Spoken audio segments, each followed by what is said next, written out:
His was a gentle sort of wickedness, whispering on the inside like a slow wind, but sharp on the edges like the first breath of snow.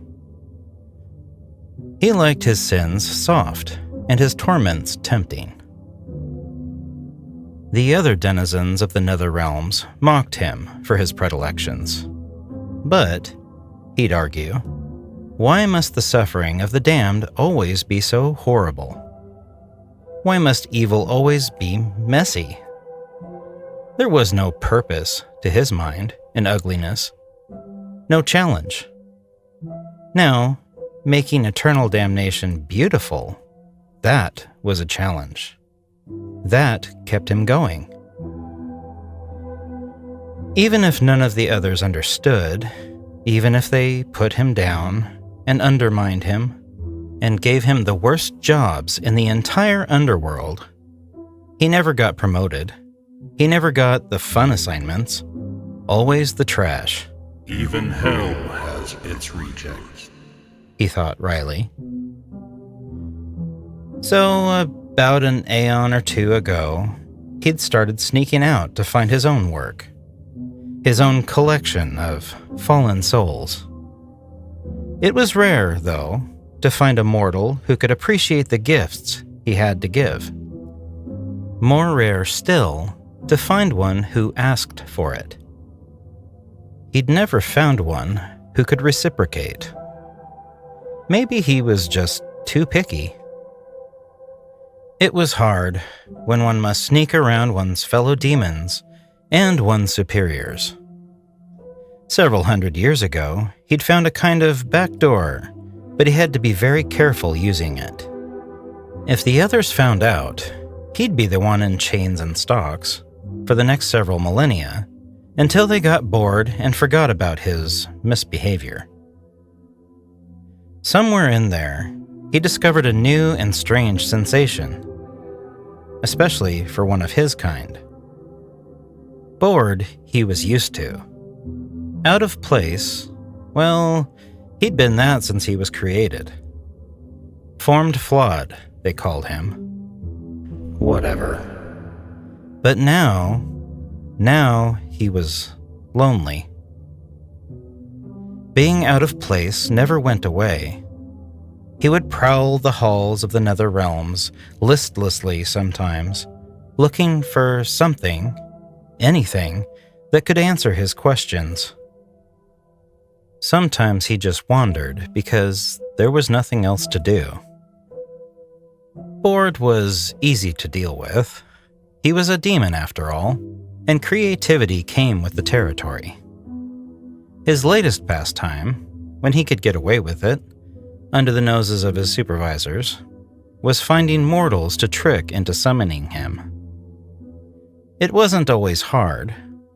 There was always some poor fool playing around with pentagrams and candles in Pidgin Latin. There was no real power in these trappings, but it was enough to create a tether he could use.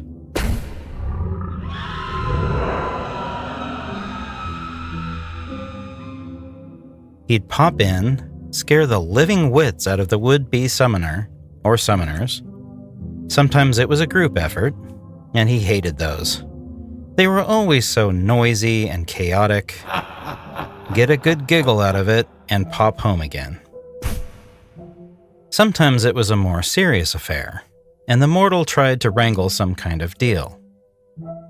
The number of mortals willing to trade their souls for trifles was appallingly high.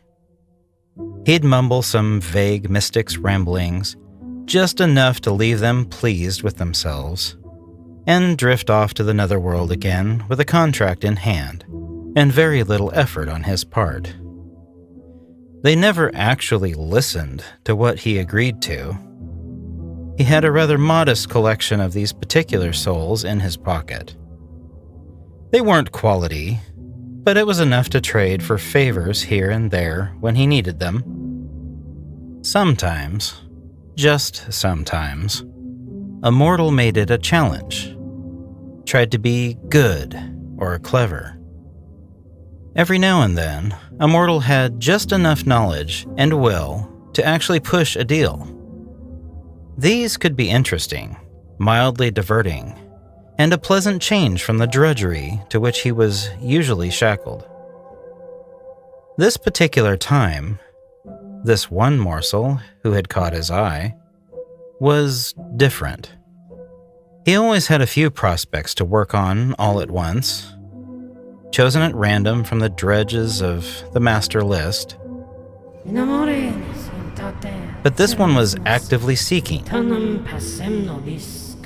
actively calling, looking for something. That dark, empty place inside him wriggled a little, and he looked closer. Fierce, soft and bright, and dark. Just enough of each to be more interesting than the last 1,000. He let his whispering drift along the thought threads of her questing. Just enough to make her think it was her own idea, he thought smugly. It didn't take long for the tether to form, to snap into place and vibrate between them like a steel cable holding up a storm-thrashed bridge. He let it sit for a moment, let it quiver and shake in his claws. It felt different. He wanted to savor it. Thus the soft sins, thus the tempting torments. Thus he would ensnare her. His form flickered, his surroundings faded out and back in, and he blinked in surprise. No dank basement, no eerie deep forest. Just a small, cozy living room with a few slightly tattered pieces of furniture and a lovely woman lazily draped across one of the chairs. She was lusciously built, round-faced, and cat-eyed. He looked about him. There were none of the usual trappings. Just a few candles, a round flat dish with the charred, smoking remains of some pleasant-smelling herbs, and 2 glasses of something dark and rich-looking on the table between them. He considered her for a long moment. She seemed unconcerned with his sudden presence, slowly looking him up and down before meeting his gaze.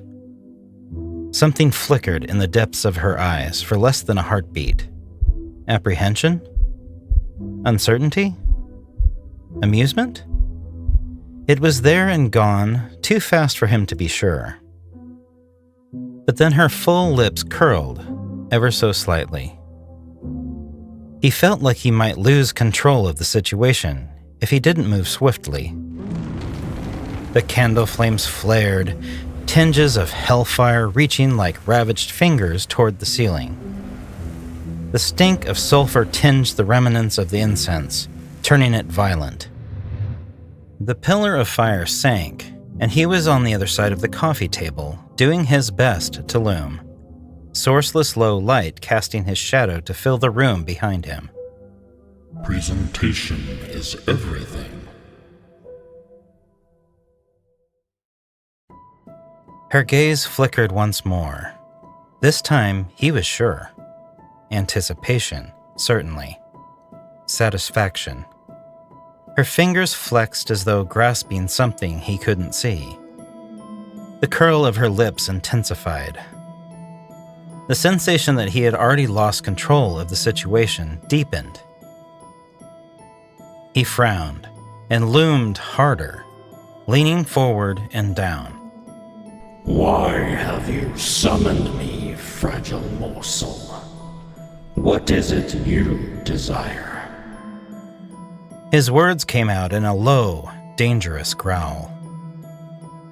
Her eyes traveled his form, the glint in her eye sharpening. She rose, forcing him back until his calves pressed against the edge of the coffee table behind him. Her hand lifted, still grasping the thing he couldn't see. He heard a quiet, tinkling noise, like the distant rattling of a chain. Apprehension twitched in his belly.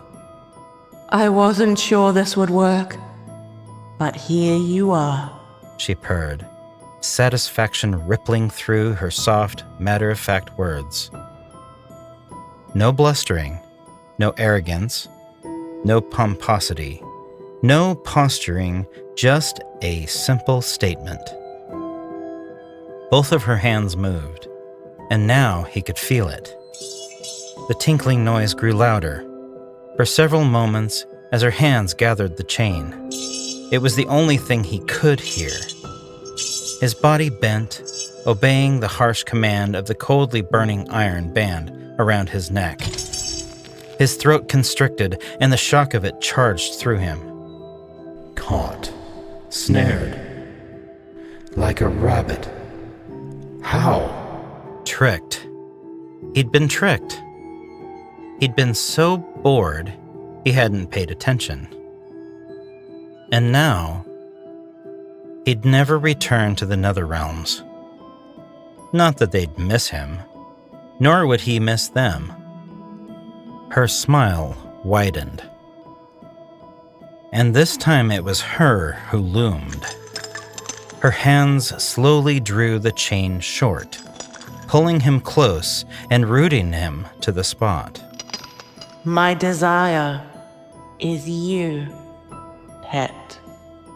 His mouth gaped open as his legs weakened and he stared up at her in disbelief.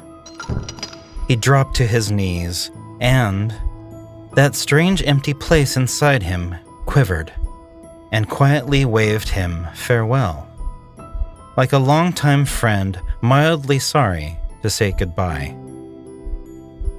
A peculiar peace came over him as he looked at her. The horrified disbelief faded into wonder. He wasn't lonely anymore.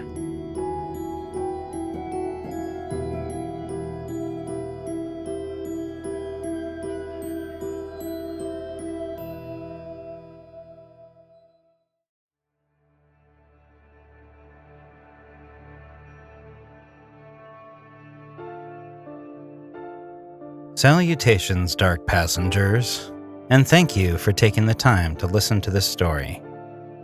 This one was written by Frumious Magpie, and I'm so grateful to her for lending me this story. You can find her stories and poetry at the link in the description below. Another thank you to Lady Spookaria for joining me as the summoner. Demonically well done.